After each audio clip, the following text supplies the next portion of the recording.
Uma das coisas que nós precisamos entender sobre a oração é que Jesus nos ensinou a orar. Essa oração que ele nos ensina é uma oração muito conhecida, mas que às vezes a gente acha que é só para repetir ela e fazer essa oração e tudo bem. Só que na verdade o que Jesus estava fazendo ali é deixando um modelo de oração, deixando para a gente como se fosse um passo a passo da oração e trazendo o entendimento ao nosso coração da maneira correta que a gente deve orar.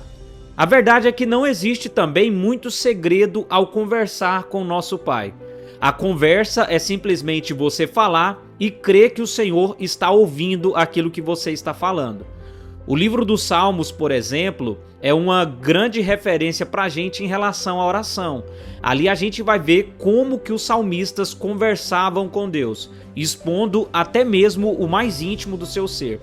Mas e como a gente deve orar então corretamente? Qual que é a forma que a gente deve expressar ao Senhor os nossos sentimentos, as nossas petições, aquilo que a gente acredita, aquilo que a gente precisa? Então Jesus deixou isso para nós, está lá em Mateus no capítulo 6. A partir do versículo 6, ele vai nos ensinar uma forma correta de orar. A primeira coisa que Jesus nos ensina é que a oração não serve para a gente ficar se mostrando. E eu tenho certeza que se você está nesse vídeo aqui, você não é alguém que quer ficar se mostrando através da oração, é porque você realmente quer aprender a falar com o Pai. Então ele vai dizer que a oração ela serve para a gente conectar com Deus, para a gente ter um momento de intimidade com Deus. É por isso que ele diz que a gente deve entrar para o nosso quarto e fechar a nossa porta. O que ele está dizendo, em outras palavras, é para a gente ter intimidade com Deus. O quarto com a porta fechada é onde você tem intimidade, é onde você pode demonstrar ali a sua nudez, porque a oração é onde você expõe verdadeiramente o que só você sabe e que está dentro do seu coração.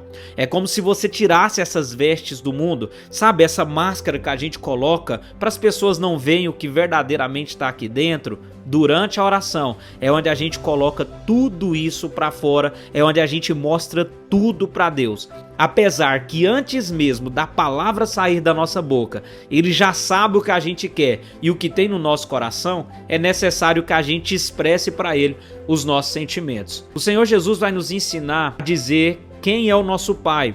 Ele começa a oração dizendo: Pai nosso que estais nos céus, santificado seja o teu nome. Ele está nos ensinando que esse Deus ele é um Deus da igreja, ele é um Deus do povo, é por isso que ele é um Pai nosso.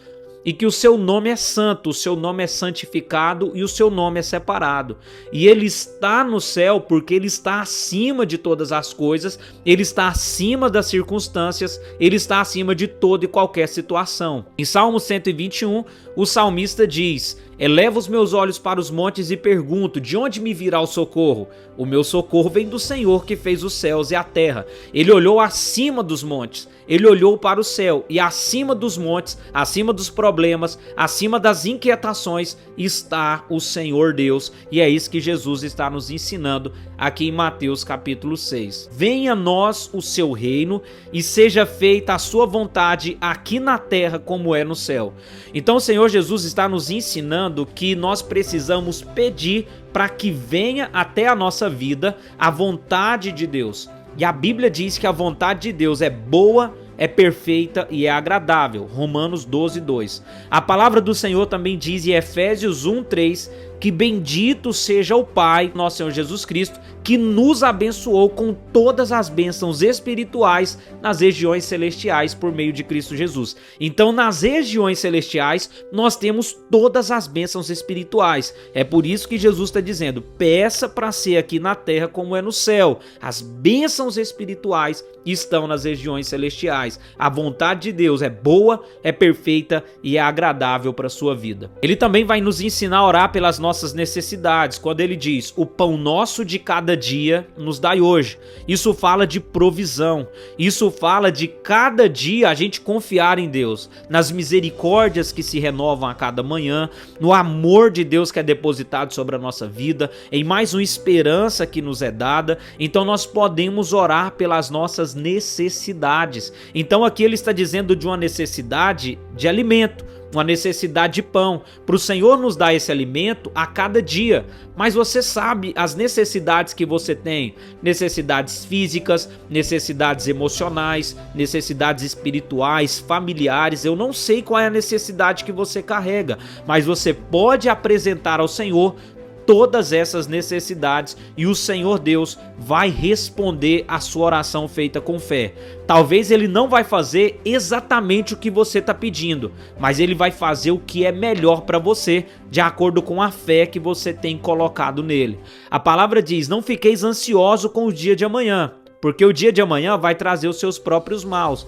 Basta a cada dia o seu mal. Ou seja, por isso que nós precisamos orar pelas necessidades de hoje e aquietar nossa alma em Deus e dizer: Deus, hoje eu preciso disso, agora eu preciso disso. Então cuida de mim, Deus, cuida dessa necessidade minha hoje, e eu tenho certeza que Deus vai responder a sua oração feita com fé. Ele também nos ensina a pedir perdão pelas ofensas que a gente faz, pelas dívidas que a gente tem.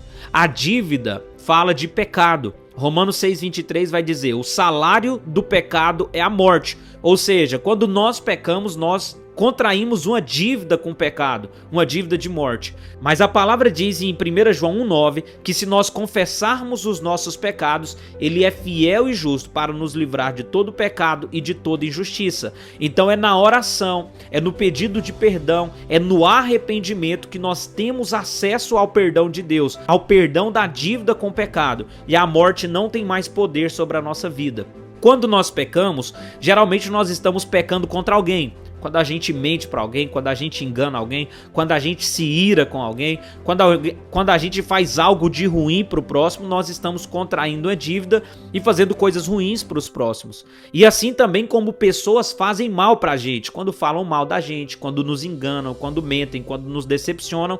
E a palavra diz que para nós recebermos o perdão, nós precisamos também perdoar. E é na oração onde você vai: Deus, me perdoa por isso que eu fiz, me perdoa por esses erros que eu cometi, mas eu também perdoo quem falhou comigo, eu perdoo quem pecou comigo, eu perdoo quem me feriu. E assim nós vamos alcançar o perdão, porque o Senhor Jesus vai dizer que se nós não perdoarmos, nós não seremos perdoados.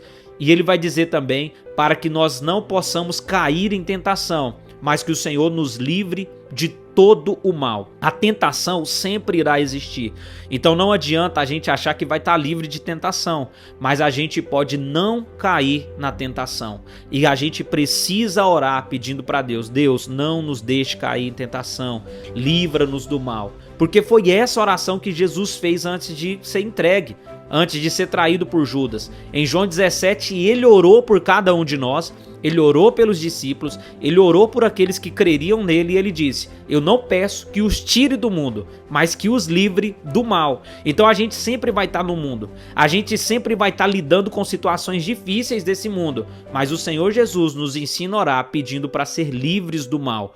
Em Tiago 1,27, a palavra vai dizer que a verdadeira religião é essa: cuidar dos órfãos e viúvas nas suas tribulações, ajudar quem precisa e não se contaminar com o mal desse mundo. Então nós vamos sim lidar com situações difíceis nesse mundo, até enfrentar desafios terríveis nesse mundo. O que nós não podemos é contaminar com esse mundo. E é por isso que nós devemos orar pedindo para Deus nos livrar do mal e não nos deixar cair em tentação.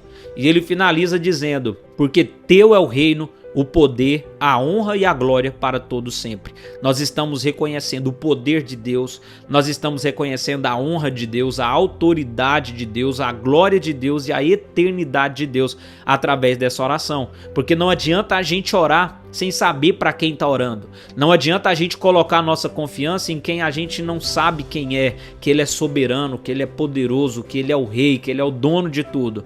Então, basicamente, a oração é a gente apresentar diante de Deus esse passo a passo. Saber que Ele é separado, que Ele está acima de todos, que Ele cuida das nossas necessidades, que nós precisamos pedir para ser na nossa vida aqui na terra como é no céu, pedir pelas nossas necessidades, pedir perdão, perdoar, pedir para não cair em tentação e todas essas coisas que o Senhor Jesus nos ensina nesse passo a passo em Mateus capítulo 6. Então continue orando, Continue colocando diante de Deus aquilo que você precisa colocar. E se esse vídeo foi bênção para você, não esqueça de curtir esse vídeo, deixar um comentário, compartilhar com alguém e se inscrever nesse canal, porque sempre vai ter muito conteúdo para abençoar a sua vida.